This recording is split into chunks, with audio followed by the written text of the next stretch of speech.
Assalomu alaykum aziz do'stlar, qadrli kanalimiz obunachilari. Sizlar bilan yana Aviakassa Aviazorxon xodimi Ikrom bo'laman. Hozir esa Sankt-Peterburgdan Toshkent yo'nalishi bo'yicha bugungi kechqurun reysimiz nasib bo'lsa 12 da registratsiya, 2 da uchib ketadi. Sankt-Peterburgdan 1:35 da uchadi.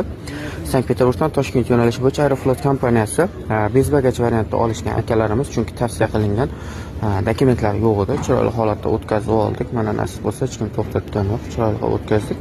Aziz do'stlar, mana shunaqa telefonlashgan holatda so'rasalaringiz biz variantlarini aytamiz, chiroyli qilib o'tkazib olamiz. Assalomu alaykum akajon. Aviakassa Surxon ishonchli ekan.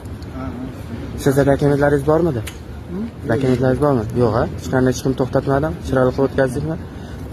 Mana shu Aviakassa Surxonda aytilgan gaplar hammasi ishonarlimi ekan? Albatta ishonarli. Sizcha akajon, assalomu alaykum. Hammasi ishonarlimi?